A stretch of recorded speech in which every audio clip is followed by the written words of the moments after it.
Okay, here we go. Part 1 of my Dora Railgun build. Been waiting over a year for this. Anybody who's watched my videos know that when I do a model on YouTube, I try to pick something that no one else has done out there yet, you know. Try to be the first one on YouTube with a particular model. Well, I waited a little too long. There's a girl from Sweden who did, I think, about, I don't know how many parts it was, close to 20-part video series on her building the Dora. So she beat me to it. Only problem is I can't understand what she's saying. She's speaking Swedish. So this will be the first time it's done in English. Alright, so here she is in all her glory. It's quite a good sized model. Now, when I build my models, I like to do a complete build from start to finish. There's a lot of guys, probably this will be the first time they've watched any of my videos on my channel, and because maybe they're not into the boats that I built, you know, like I'm not into planes or tanks. So for any of the new people out there that it's joining this build, I will show you the whole complete build from start to finish. I don't know how many videos it takes. Could take up to 30, maybe 40, I don't know. I don't see it being that long, but you never know.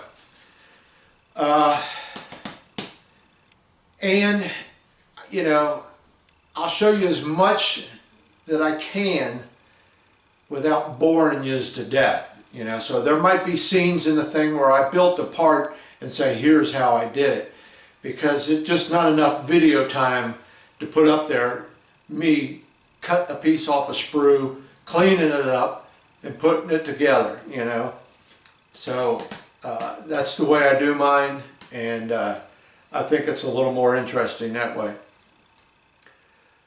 Also, you know, I've had a lot of questions about show me more painting, how you do your painting, show me more of this or that, you know. So I'm going to try and show you as complete a build as possible.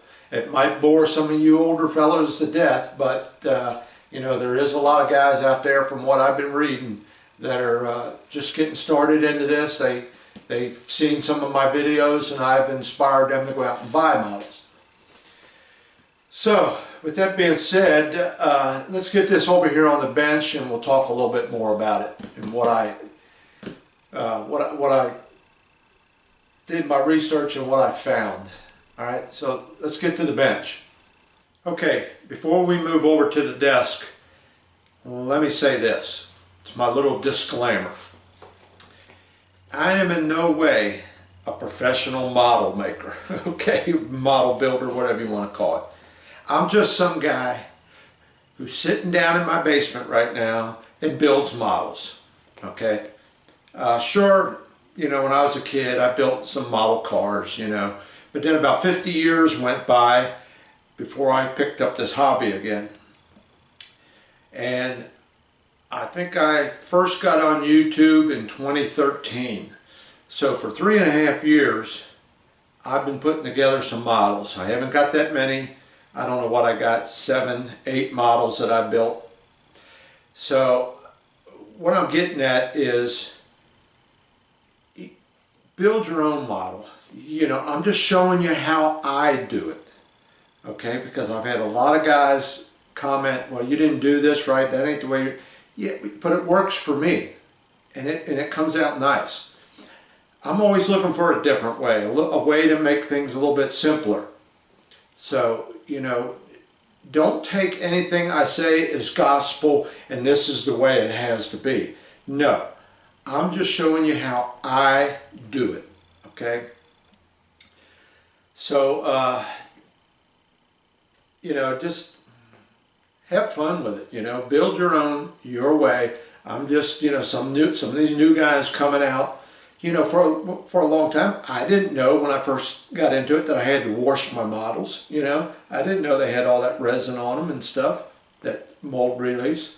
So, you know, I'm hoping that by showing my videos, I can help new guys out, okay? Plus, the older guys, they want to see this gun. You know, there's, you know, like I said, there's hardly anybody that's ever done one of these. Sure, you can find all kinds of pictures of it on the internet, but to find someone that does a complete build from start to finish, those kind of guys are very far and few between. Okay, and I think there's becoming more of them, but they still have a problem. And there's a couple good guys out there that I watch, and they'll start on a model, and then they'll get about 3/4 of the way through it, and now they're on another model. Wait a minute, let's go back to that one. I've been watching you for 2 months, let's see that. And I don't do that. I stick with this model, and I'll do it from start to finish. You know, I don't have enough brain cells to start another model in the middle of this one. So that's what makes my videos a little unique. You know, it's from start to finish, and then we go on to another one. All right, so with that being said, just take it for what I said. I am no professional.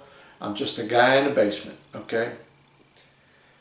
So, okay, let's get over here to the desk now. All right, here it is. And as you can see, it's a rather large model. So I got to do a pretty wide shot here to get most of this in. It is made by Hobby Boss, okay?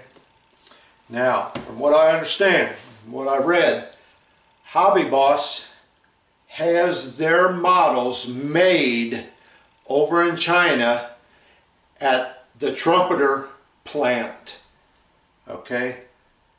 So they don't have their own machinery. They use Trumpeter as their manufacturer of their parts. But I think they have, from what I've seen opening this, now I did an open box about a year ago, so you'll go back a few videos, you'll see it. But when I did that, this is a very nice model. You can just tell that by looking at it. The parts are nice and crisp and clean, not much flash at all. It's just a well-designed model. And so with that being said, it's over 111 millimeters long. Now I think that turns out to be somewhere around 42 inches, okay? And it's 210 millimeters wide. All right, so let me get this open here.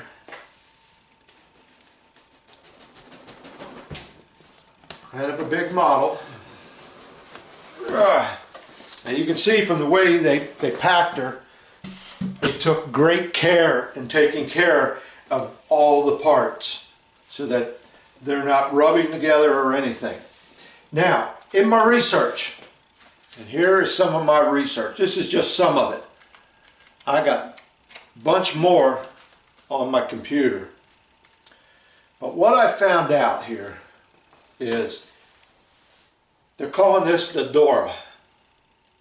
Now there is some discussion out there, and it's never been really decided which way to go with it, but there's some discussion out there that there was another one called the Gustav. And in all my research I'd done, so that means that there was two guns like this. And in all the research I'd done, come to find out that people are leaning more to the side that there was only one gun built. There may have been another one started in the factory, but the factory was bombed out during the war. But from what I found, they're saying that only one gun was built, and it was the Gustav. But Dora was a code name for that gun. And then when it got out into the field, the 450 some odd men that ran this gun just decided to go ahead and call it the Dora. Now at the end of the war, and this is where it gets all confusing, at the end of the war, the Americans found a railroad station, or whatever you want to call it, where they found this gun. Now this gun was transported on about 25 or 30, something like that, railroad cars when they transported her. And at the end of the war, the Germans took it back to Germany, and along about a 25 or 30 mile stretch of railroad tracks, they dropped parts of it off, okay? And then when it got to the end of the tracks, where this warehouse was, is where they had most of the main gun, and they blew it up. They did not want it to be taken over, especially by the Russians, and then used against them. Now, what they found in the warehouse next to the tracks was what they thought was another gun. Okay, I think they found a barrel, some of the bogies, the little railroad car things. They found some of this and some other parts. It was in that warehouse. And what people are saying was that was not another gun, that it was parts for this gun, the Dora. Okay, so to cut a long story short, the Gustav and the Dora are supposedly one and the same gun. And one of the reasons she was going back is her barrel was just about worn out. They can only fire so many shots through it. And the barrel was getting wore out, and they were going to take it back and replace the barrel. Okay? Which would explain why they found another barrel. Okay? And a lot of other parts. So I don't know, you know, if you get on Wikipedia and you look it up, you'll see they're saying that the Gustav was one, the Dora was one, and they were building another one in the factory.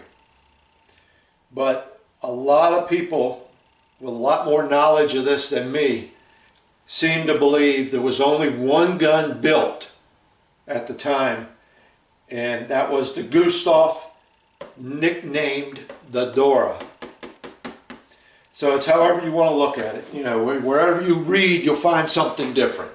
Okay, but I did a lot of research on this, did a lot of study. I've had over a year to look into this, and that's kind of what I come up with. There was only one gun made. Okay, so that being said, being the Hobby Boss, remember I told you this is made by Hobby Boss in the Trumpeter factory in China. And you can see how they packaged this thing real nice, you know, separating a lot of the bigger parts so they don't get messed up. Well, Trumpeter just came out with a big submarine. I don't know what it was, a 1/200 scale German submarine. And if you notice, they're packaging that exactly like this, taking the bigger parts and putting it in smaller boxes like this. Okay, so I don't know who stole the idea off of who, but it looks like Trumpeter decided on some of their bigger models to go with packaging like this. And this, I mean, the way they package this thing is unreal. Like I said, if you want to see the inbox that I did on it, go back and look about a year ago. It's not that many videos back where I did an in-depth review on this. Alright, so the first thing I got to do is I've got to wash this model. And the reason you wash your model is because when they come out of a mold, they got residue on them, a mold release or whatever you want to call it. So you want to get that off your model, because if you don't, when you go to paint, you might have problems. So the first thing I got to do is take all this in the other room, and I got a vanity tub in the other room, and I'm going to wash all these parts. Now what I'm going to use for soap is Dial. That's the name it goes by here in the United States. I'm sorry, Dawn. Dawn. Dial is a hand soap. Dawn. This is made by Procter & Gamble. Okay? Anybody's ever seen any commercials on television where they have an oil spill and they get the wildlife like the birds and the ducks that got oil all over them? This is what they use. This is the best grease fighter out there on the market as far as I'm concerned. Whenever I'm working on a car, I come in the house, squirt a little bit of this on my hand, and it gets that grease right off of you. So I'll be using this as my soap to wash this model. Alright, so first thing I'm going to do is I'm going to go ahead and take this into the other room where I've got a table set up and get all these parts out of all these bags so I can get them ready to soak them and get them washed. And so we'll go through that process. I'll show you how I do that and what I do. Alright. So, I guess the next thing to do is let's get set up in the other room and start getting all these parts out of these bags. Alright, so here we go. I'm in the other room. Lighting is not my friend in here right now, but I'll do the best I can. So we're going to get all the parts out, get them set up on this towel, and then we'll take them over to the tub to get them washed. And you're probably thinking, well, why are you showing me how to wash my... Like I said, there's a lot of guys out there just starting into this. This is a pretty important step you need to take for any model. Now let me tell you this. I was watching a video one day of some young guy over in China, or I'm sorry, over in Japan. He was an American living over in Japan, and he was building models. And he brought up a topic that I thought was kind of interesting. He said any of the model makers over in Japan, they pre-wash their parts before they pack them. Okay? So I thought that was kind of interesting. Now he says it's only in Japan, and the only big maker in Japan I can think of is Tamiya.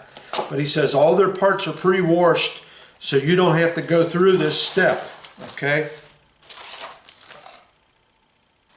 Make sure everything's out of there. But being that this is made in China, I'm going to wash it. There's my photo etch. There's some more. Okay, we're going to set that over here out of the way. We're not going to wash that. And you can see some of these parts, how they're packed. There's bubble wrap around the end of that part inside a bag. Here's my decals. We'll get that over here out of the way. So, yep, I got to go through all these bags, open them all up, get all the parts out so I can get them in my laundry tub.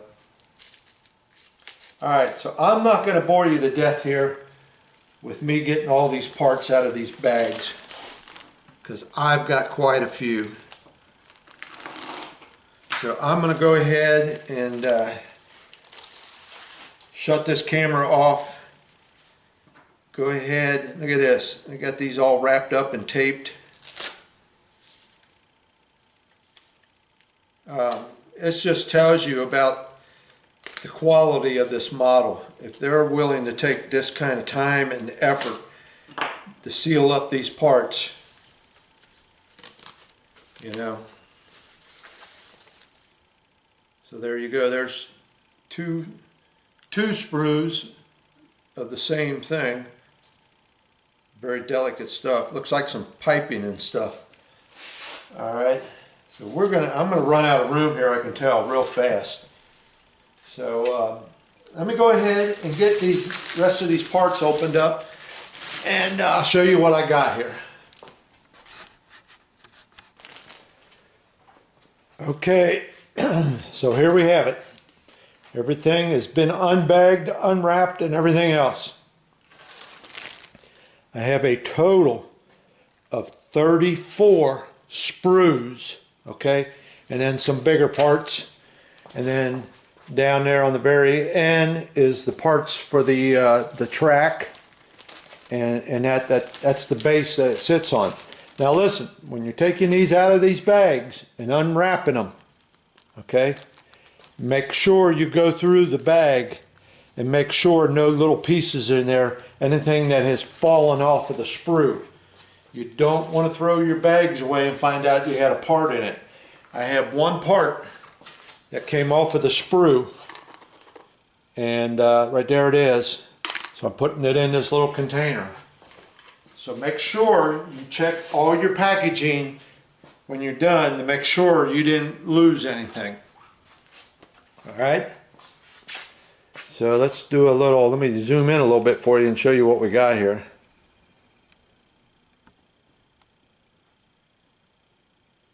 "34 sprues.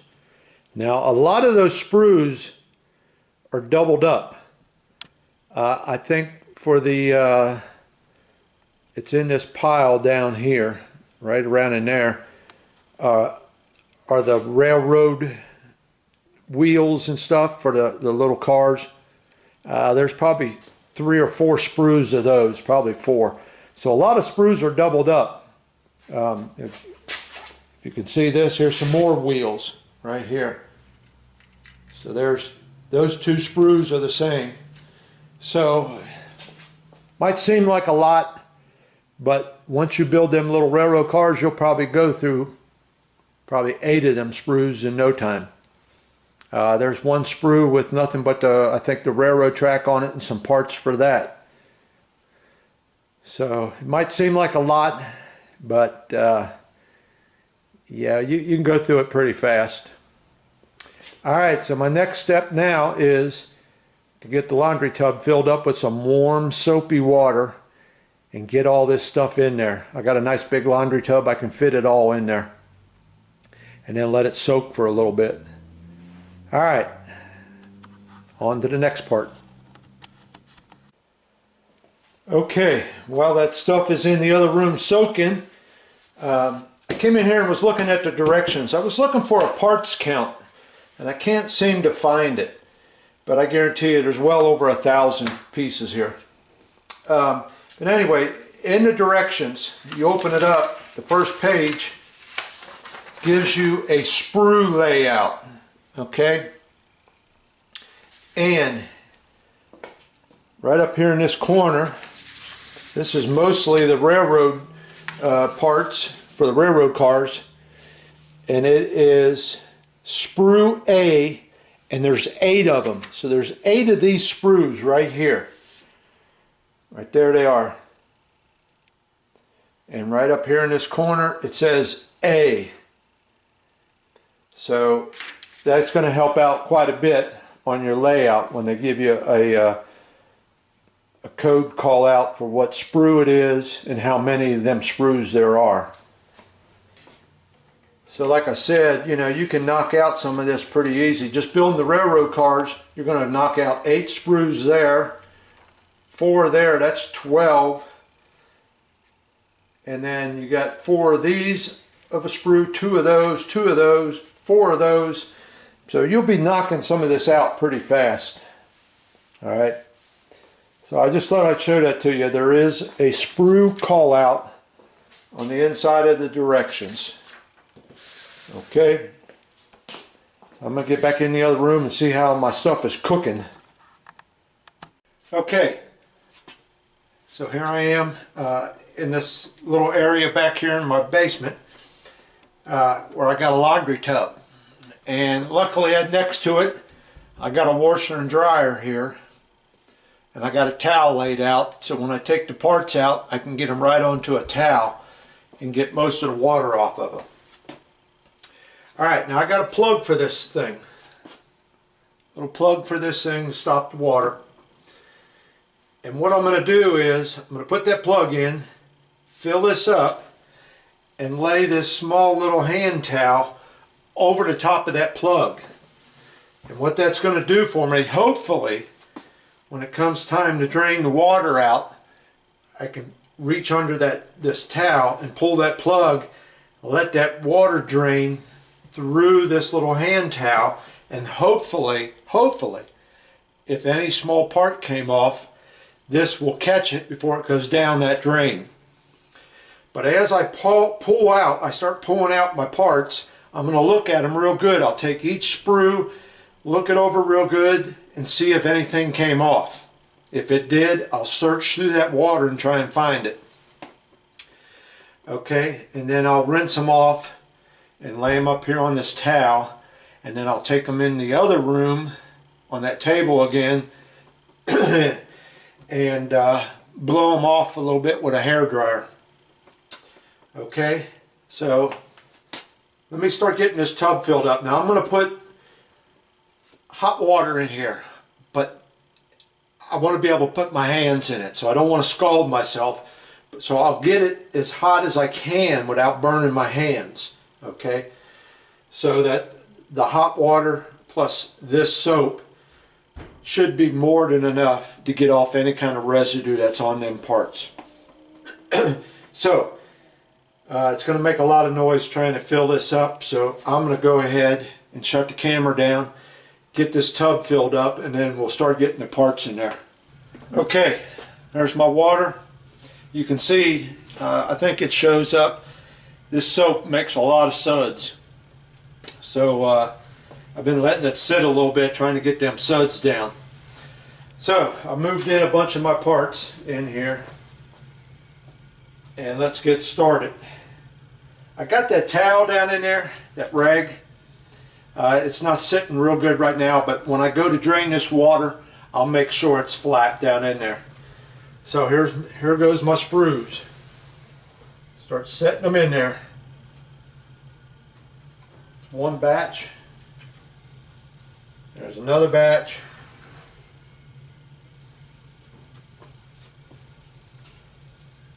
And some more.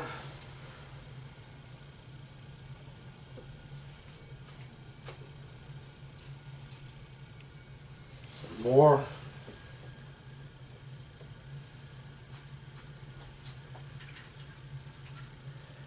Some more. Alright, so I'm not going to bore you with all this right now. I got some of the bigger parts in there yet still, so I'm going to go get them and bring them in and get everything in here soaking.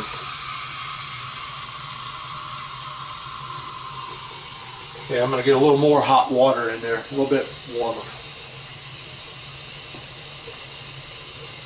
Alright, so let me shut this camera down. I'll go get the rest and get them all in here soaking. Okay, all the parts are in there, all soaking. Now, let me get you turned around here and show you what I'm going to do. So let me get you set up here in a different view.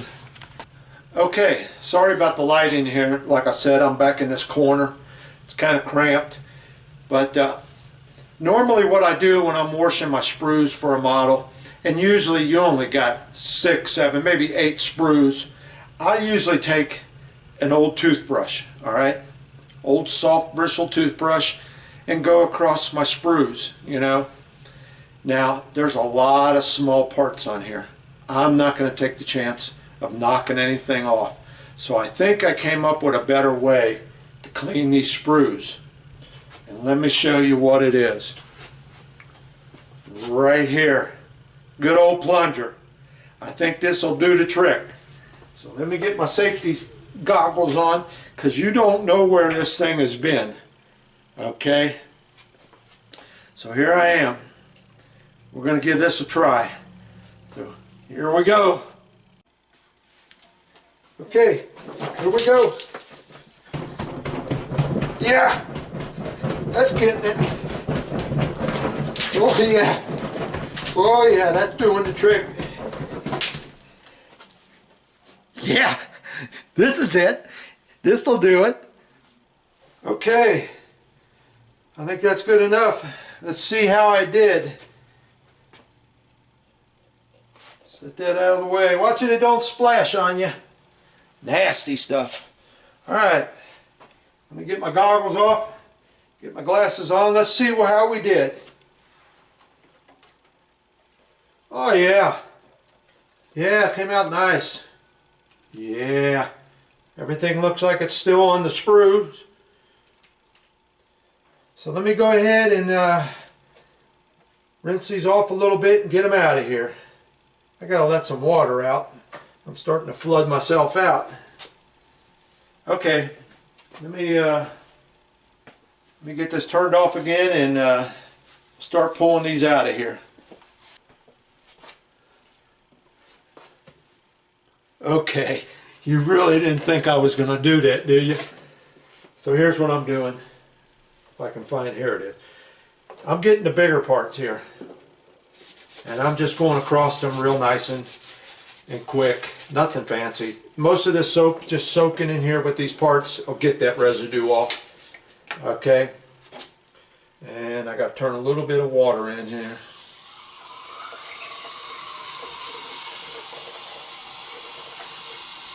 And then rinse them off.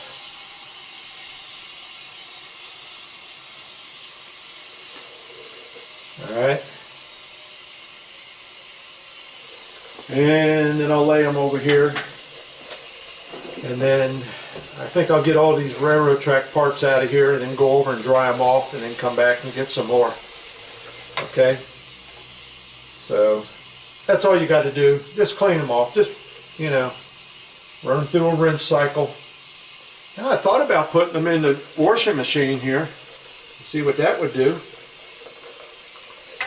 But I decided to go the old-fashioned way. Alright, let me, ooh, that's hot. Let me get the suds off my hands. Shut this camera down and we'll be back in a few minutes. Okay, so that's the end of part one. Didn't show you much, but I'll tell you what, I've been down here for over 8 hours and all I did was wash parts and videotape. That takes up a lot of time. But you've seen what I had. I had 34 sprues and then a bunch of other parts. So it takes a little time. And like I said, it is an important step, which you should do. You know, if there's any doubt in your mind that you might have mold release or whatever on you, take the time. It only takes a few minutes. Wash your parts. Get them clean. And then what I done was, once I got them out of that soapy water, I rinsed them off with clean water, took them in on that table again, and then put them on that towel. The reason I'm using a towel is because if you do knock off a small part, hopefully it'll get caught in that towel and it won't hit a hard surface and bounce off to the floor. But then I took my wife's hair dryer and blow dried them. Blow dried them. Yeah, there you go. Blow. So anyway, I got them all dried off. They're sitting in there.